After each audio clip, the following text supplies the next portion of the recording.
Hey, what's going on, guys? Welcome back. Well, for the last week or so, the flu has been running its course through my house, but it's finally gone, and I'm finally out here, and I'm ready to be productive. I haven't been able to do a whole lot for the last week, so we're out here again working on the 1970 Plymouth Superbird Tribute, and today is a huge day because we are going to put a whole bunch of brand new metal into the backside of this car. So in the last episodes, you guys saw me swap out, or at least section in the rocker panels. The passenger side got a full rocker. We've got our outer wheel houses all knocked up here.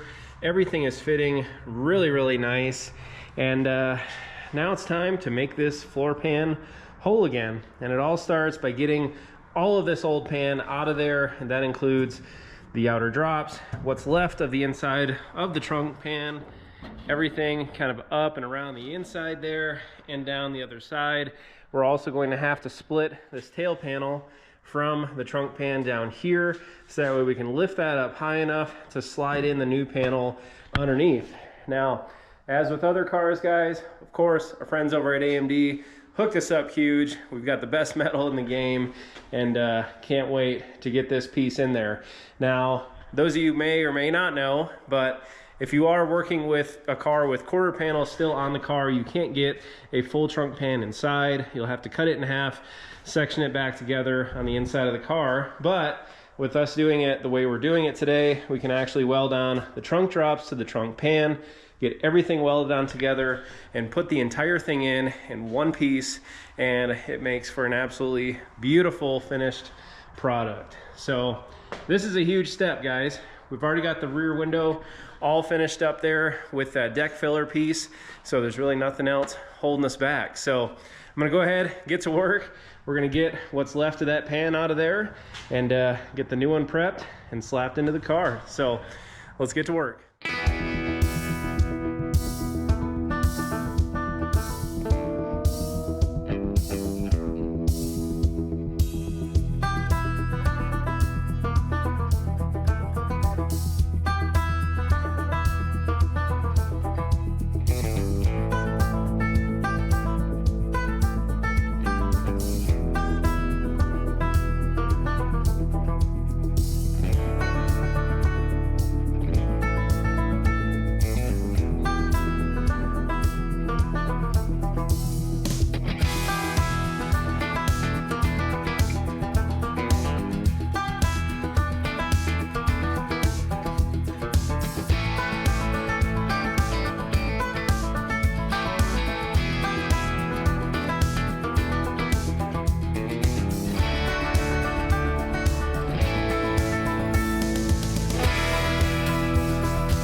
Alrighty guys, so I've got all the remnants pulled out of what was the old trunk pan, and we got some issues. I think that what you just saw was a small, pretty easy trunk pan job turn into a full back half double frame rail replacement here in the back. Now, from the outside looking in, before all the vibration and everything on this, you could tell the frame rails were a little bit crispy, okay? There's still a lot of that factory undercoating on there, which hid, I think, a lot of issues. But especially when I started hitting it with the air chisel, I could see chunks of the frame rail actually starting to fall out. You guys can see it's made a gigantic mess here in the garage. But now that everything is kind of out in the open and exposed, there are just sheets and sheets and sheets of this super chunky rust on the inside of here. I mean, it is super thick on the inside of it. And to put it bluntly, these frame rails are absolute trash. I already knew that we were probably going to end up having to do the cross rail. You guys can see it did create and open up quite a few holes back here. And now you can also see like where the sheet metal is actually swollen up, where the water just gets in there and it rots from the inside out and it kind of destroys everything. And that's what happened in this case. Rear cross member really chewed up. I mean, I don't see any holes going through it, but you know what? If we're going to do both the frame rails, the rear cross rail, we're just going to do it all and make it all brand new. The driver's side, slightly better condition, but you know what? That's not saying much. It's crazy. Like these come off in just sheets on the inside of here, and all of the frame rails are full of that material. A lot of these little structural braces and pieces in the middle here. This side, they're somewhat intact. This side, you guys can see they're like rotted out. That one's completely missing. So yeah, and you guys, I'm squeezing on the frame rail. I don't know if you guys can see that, but we can actually squeeze the frame rails. There's not a whole lot of strength there, and we're not gonna play the patch game and, you know, make a bad thing slightly better. Instead, we're gonna chop all this out and do it the right way. So as much as I want to just start cutting frame rail out of this car, what we're going to do, just like I did with the Cuda, with the Charger, with other cars in the channel, is I'm going to get a hold of my buddies over at AMD, get all this sheet metal coming. Of course, I got to get a hold of Jeremy, the customer here. But yeah, I think we can probably have all the sheet metal we need here in the next week or so. So the good thing is I've already got a ton of other metal here in the shop, and we can actually jump to doing some other stuff. But when the new stuff comes in, we can actually go ahead, mock everything up, measure it all out, weld most of it actually together outside of the car, and just like I have in the past, we can kind of lift it all up in one piece and do it all at the exact same time. Make sure everything still hits, you know, and hits the factory measurements and all that. But yeah, it's a big scary job. I promise you guys, it's not that bad. And I'm gonna have to show you guys that on a different video. But like I said, I've got other metal, so I think what I'm gonna do, I'm gonna get this mess cleaned up because it is one hell of a mess in my shop. My dumpster's probably going to be full of metal again. And yeah, we'll get this all cleaned up, get the car down, and we'll go ahead and jump into the footwell panels here on the driver's side and the passenger side, and at least continue to make progress. So yeah, go ahead, let's get the broom, get this out of here. And unfortunately, the car actually, I cannot open up the doors here with the lift or the way that it's positioned right now, just because it's so nose heavy. So I had to put it back a little bit further. So I've already got dollies on it. We can wheel it forward, take the doors off, and get the footwell panels knocked out on the car. So yeah, let's get to it.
Alright, you guys, so I got all the remnants of the old pan out of the car. I got the new pan cut down. Everything is fit, pretty much ready to go at this point.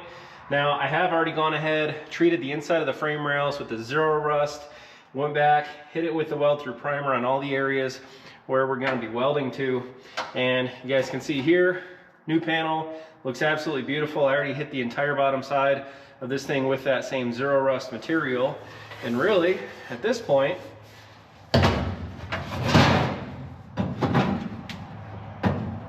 can go ahead, fit everything up, screw it all back into place, and weld it in.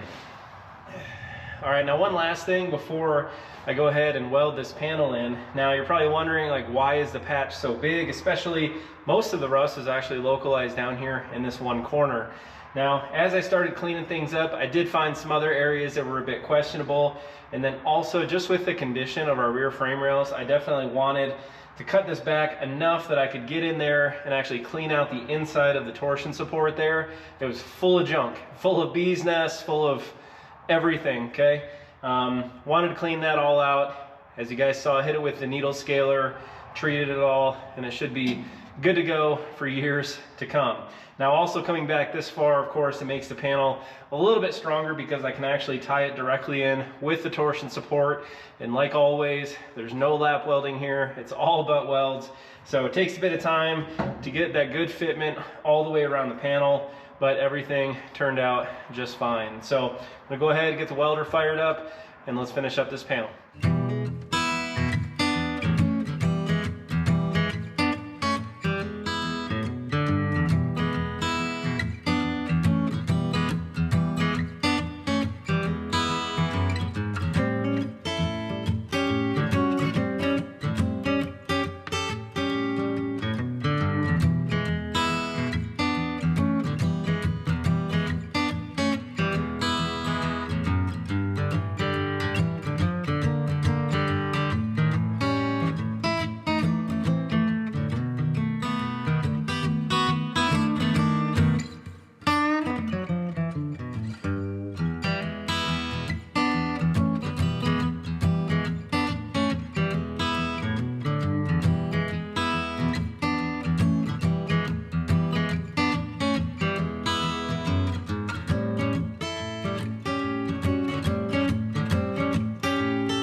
All right, you guys, so I've got the driver's side pretty much all wrapped up at this point.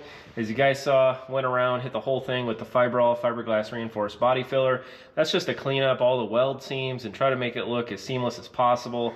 Now, I did just hit it with one round, came back through with a 60 grit on a DA, cleaned all that up, and it turned out really good. You could go around here, do another pass or even 2 more passes with body filler and really make it perfect, but it honestly looks great as it is. It's gonna get covered up with carpet.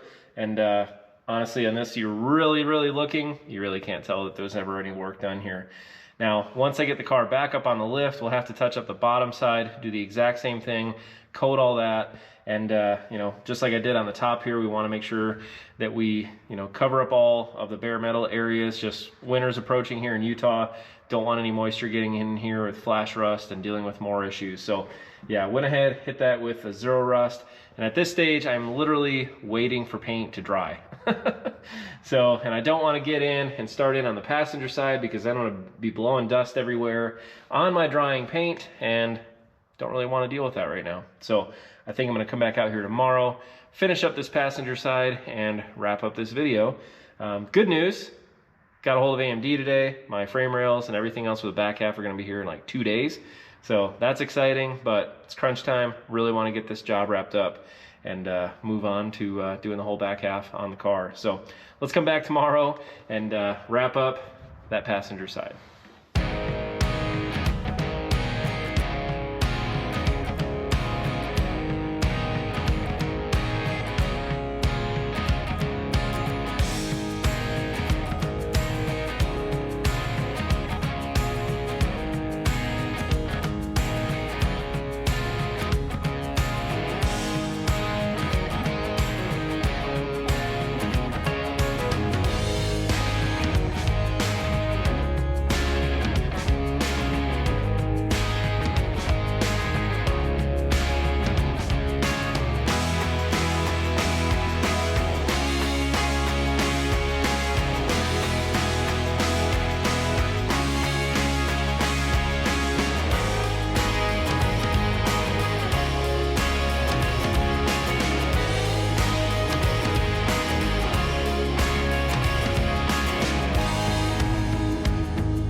Alrighty, so I've got this passenger side all cleaned up. It's all been prepped, and really at this point, we're ready to start welding it in.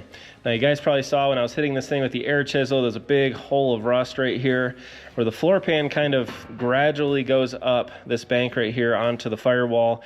It doesn't sit flush all the way across here, so I think that spot right there, just a natural place where leaves and water and other things can accumulate, and you get all the rust and different things. So when this was open, hit this whole thing on the inside of the torsion support and everything up in here with the needle scaler to strip off any loose rust or, you know, any dirt or anything in there, and vacuum that all out. Zero rusted the whole thing. Threw it in some weld through primer here. You guys can see the gray areas all the way around the pan. And then yeah, got our new pan all prepped out here. You can see the bottom's covered in the zero rust. I went ahead and I let that dry, so it's important that you do that. The stuff likes to catch on fire. Ask me how I know. So at this point, everything's dried up, ready to go. You guys can see here with the holes and where everything lines up. I've already had this thing, you know, in there, and had it self-tapered all over the place here on the frame rail and also on the support piece here in the front. So should all pin back down really nice. And yeah, we've got a very, very tight butt seam all the way around the entire thing. So it should clean up and weld in just fine. So when I was hitting the whole thing with a needle scaler, though, I did open 2 little more spots right here. The rest of it all around there is really solid, but for whatever reason, these 2 areas right here decided to rot out. So after I get the pan in there, we'll go ahead, clean those up, weld those shut, and we should be good to go, and we can finally wrap up this job, which is good because frame rails get here today. So that's how long it's taken me to film this episode. So with without further ado, let's get this thing pinned in, welded in, and finish up this job.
Alrighty, you guys, so I've got this passenger side pretty much all wrapped up at this point. I'm really happy with the results. I did spend just a little bit more time body working this side because of how much bigger the pan section was, and then also the firewall repairs that I had to do on the top there. But I tell you what, you know, this is still drying, but at this point, and even when it dries, you're gonna be really hard pressed to see where the actual seam is, of where the butt seam is on the top. And really all that's left now, got to get the car up on the lift. We'll go underneath, detail out, grind down all the areas where the weld seam is, do very light body work on that as well, spray it, and it'll look just as good as the top side here. But that's gonna wait for another day. Now, unfortunately, with the Thanksgiving holiday, my frame rail delivery got pushed back a day or two, so I think one of them comes in today, the rest of the order comes in, I want to say Monday. So I've got like 2 or 3 days now, and with a little bit of extra time on my hands, I figured I would stay busy. Now, with the Charger build, with the CUDA build, with all the other builds that we've done, I have never once built a frame jig or put the car on a frame jig. And I tell you what, you know, as rotted as this car looks right now, everything is still super square. The car has never taken a hit. I have not removed the quarter panels. None of this stuff is moving around at all. And so we're gonna actually use this as the template and build a frame jig. So I've got all the factory measurements and all the things that you could pull off the internet. So we'll be using that, of course, as our guide. But being able to have the car in this stage where everything is open and exposed, and all of our guiding areas that we're going to use for pinpoints for the frame rails and the torsion support and the front rails and everything, yeah, I think we're going to be able to build a pretty awesome jig.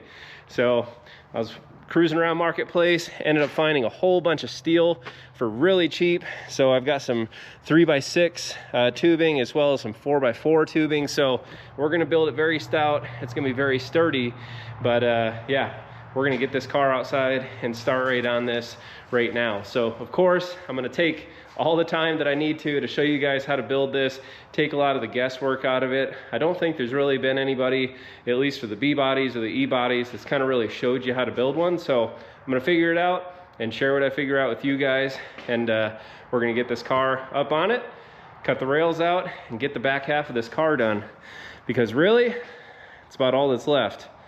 I know there's still so much work to do, but pretty much at this stage, guys, the only thing that's left is the back half of the car, which is a big improvement. But you ready to build a frame jig? Mm-hmm. I'm really excited. He's really excited. T-Bone's been bugging me since the moment I mentioned it, because he wants to do some welding as well on it. So with that, guys, I'm going to go ahead and wrap up this video. Thank you all so much for watching. Take care, and I'll see you all again real soon.